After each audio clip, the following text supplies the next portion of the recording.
Seminário no Ar, curso bíblico sobre Deus e as Nações, aula número 35, um alvo indigno às riquezas desta vida. Vamos analisar este assunto que tem muito a ver conosco, comigo, com você. Qual o objetivo da sua vida? Qual o alvo que você coloca na sua vida para caminhar em direção a ele? A mim me toca ao coração de uma maneira muito especial o que Salomão escreveu em Eclesiastes, no capítulo 11, e que é respaldado por outras passagens da Bíblia.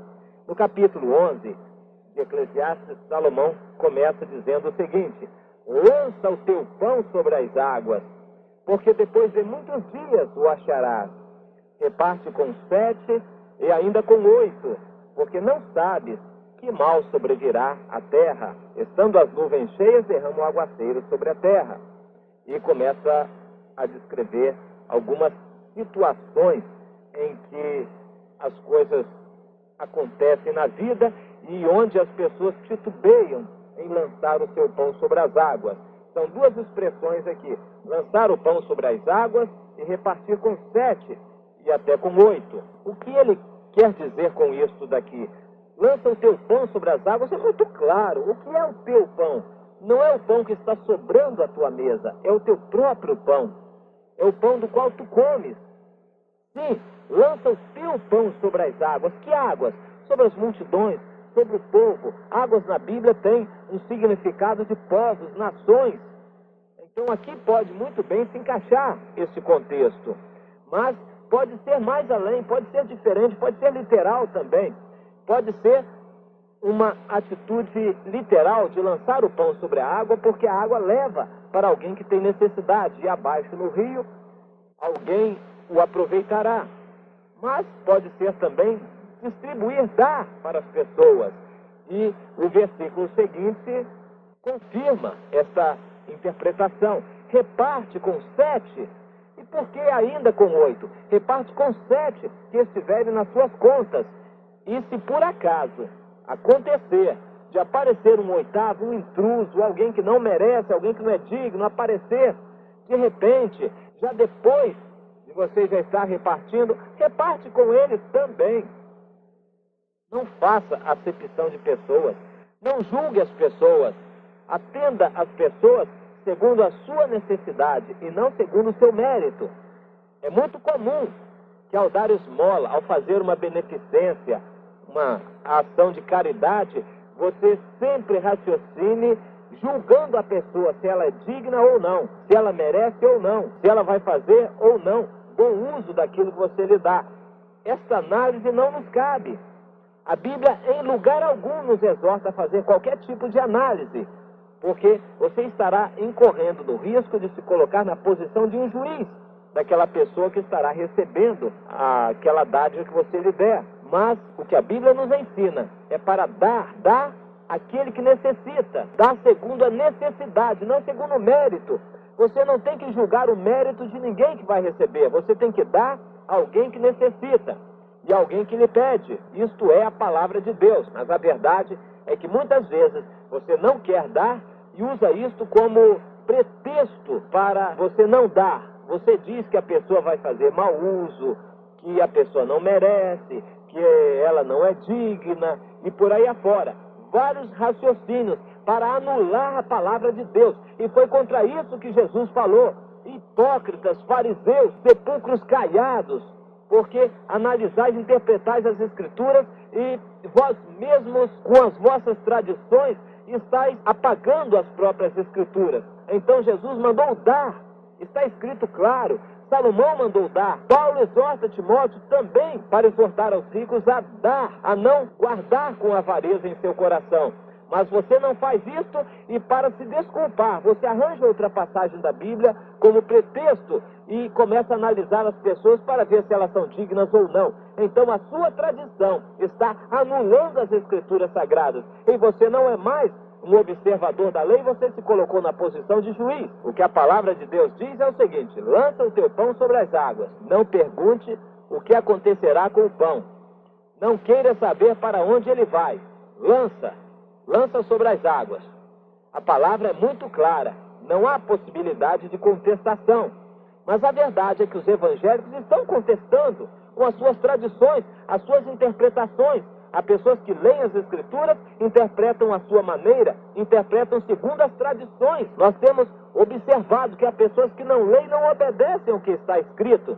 Interpretam forçadamente, segundo as tradições, para se desculpar. Agora eu quero dizer o seguinte, meu irmão, você será julgado não de acordo com a sua interpretação, será julgado de acordo com o padrão, com o que Deus mandou fazer. Eu não vejo dificuldade em entender o que Jesus ensinou. Quando ele diz, dá o que te pede, está muito claro, não admite qualquer variação. A palavra é muito clara, é uma ordem. Não há diferentes interpretações para essa mesma palavra, é uma só. Vendei vossos bens e dai esmola. Tudo que é bem, tudo que é um patrimônio para você aqui na terra, ao qual você possa se agarrar, vende, dá, desfaz-se dele. E se Deus lhe permitir morar em uma casa, tenha essa casa como do Senhor, não como sua. Saiba que você está ali porque o Senhor lhe permite. Não seja possuidor, dono, proprietário de nada aqui na terra, pois assim você estará invalidando a palavra de Jesus com a sua tradição religiosa e denominacional. Mas vamos ver o que o apóstolo Paulo ainda fala sobre esse assunto, quando ele escreve a Timóteo. Timóteo era uma espécie de filho predileto de Paulo. Paulo tinha um amor muito grande por Timóteo.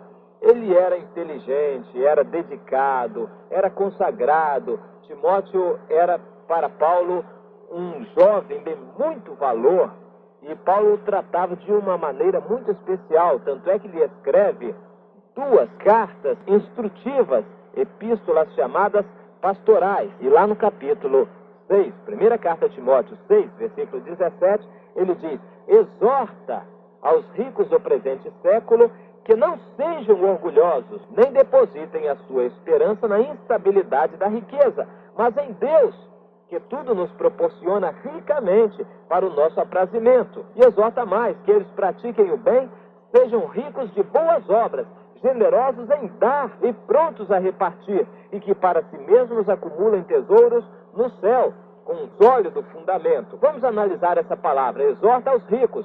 Não é exortar aos crentes ricos, porque um crente não pode ser rico. Ora, se ele deixou, renunciou, negou a tudo que possuía quando veio a Jesus, então ele já não pode mais ser rico. Os ricos são aqueles que não são crentes, não pertencem a Deus. Crente rico é contradição. Crente rico não existe. Ou ele é um servo de Jesus Cristo, ou é rico. Mas o que a palavra diz é para exortar aos ricos do presente século, aqueles que não pertencem ao Senhor, não pertencem ao reino de Deus, não são santos ao Senhor. Exorta-os para que não depositem sua esperança, sua confiança na instabilidade das riquezas, porque as riquezas são instáveis, as riquezas estão relacionadas com a nação. No país socialista e comunista é impossível você ser rico, porque não se admite na estrutura do país o acúmulo de riquezas, o acúmulo de capital. Mas no país em que vivemos é possível. Então aqueles que são ricos devem ser exortados a não depositar a sua confiança na riqueza. Por que isso? Não somente por razões espirituais, não, por razões humanas. Porque hoje ele é rico, amanhã ele pode ser pobre. Eu conheço pessoas que um dia estavam ricas, com bastante capital, muitas propriedades eles possuíam, mas no outro dia, de repente, ou em poucos dias, eles estavam pobres, sem nada, possuindo nada, foram à falência. Tudo que eles possuíam foi ao nada. Uma determinada loja, casa comercial, tem um valor muito grande, porque ela está num lugar muito movimentado. Mas se o prefeito ou o chefe do trânsito mudar o trânsito por ali, fazer com que os ônibus passem para outro lado, aquele movimento se acabará. Aquela loja de uma fortuna que valia passará a não valer nada. Ninguém quererá comprar mais aquela loja, porque não há freguês. Uma loja onde não há freguês, ninguém quer comprar. A riqueza material, os bens que se possuem, principalmente o dinheiro, tudo isso é muito instável. A instabilidade dessas riquezas humanas é muito grande. Não vale a pena confiar nelas. Mas não é só que não vale a pena, é contra a vontade do Senhor confiar nessas riquezas. É contra a vontade do Senhor ser dono de riquezas. O Senhor não quer que sejamos donos de nada. O servo não é proprietário de nada. O servo é escravo, é servo. Ora, Se alguém decidiu ter Jesus como Senhor da sua vida, é por isso que essa mensagem é impopular. Todos querem pregar a Jesus como Salvador, porque o rico pode ter Jesus como Salvador, a pessoa que tem uma vida atrapalhada pode ter Jesus como Salvador. Basta aceitar mentalmente, aceitar religiosamente, mas isso não garante nada eternamente. O que garante é você se humilhar, se arrepender e se converter, mudar a sua vida, mudar os seus valores. Você já não mais colocará a sua esperança nos valores que perecem, mas você será um servo de Jesus. Não será mais dono de nada. O servo não é dono de nada. O servo não é proprietário. Aquele que pertence a Deus não é proprietário de nada. E quem é proprietário, naturalmente que pertence não ao Senhor, mas pertence ao mundo. O servo, e Jesus só aceita servos. O servo já negou a si próprio, negou a tudo neste mundo, inclusive a si próprio. Então a exortação é aos ricos do presente século. O país pode mudar de governo. Se amanhã ou depois entrar um regime de esquerda aqui, todos os que têm propriedades, bens, riquezas, poderão perder tudo isso. A riqueza humana é muito instável, é de origem maligna, e aqueles que depositam a sua confiança nessas riquezas não agradam a Deus. É isso que Deus quer que você compreenda, que você ore pelo seu país, que você participe de tudo que acontece neste país, para interceder, e como sacerdote, que é o nosso próximo assunto, você conseguir influenciar positivamente os destinos do país. Você realmente ser sal nessa terra e luz para este mundo. Mas você nunca será luz se você conformar-se com as coisas que acontecem. Se você se tornar sócio das riquezas materiais, se você se tornar um participante dessas coisas, você jamais poderá ser, na verdade, sal. Você deve ter uma vida separada, santificada, diferente, para ser um exemplo para aqueles aos quais você quer pregar o Evangelho. E Evangelho não é palavra de boca, é de vida. Deve se envolver no Evangelho. Aquele que renuncia a tudo quanto tem, aquele que renuncia a si próprio, não pode ser possuidor. Então ele não coloca a sua esperança e a sua confiança na instabilidade das riquezas deste mundo. É isso que Deus quer que você entenda.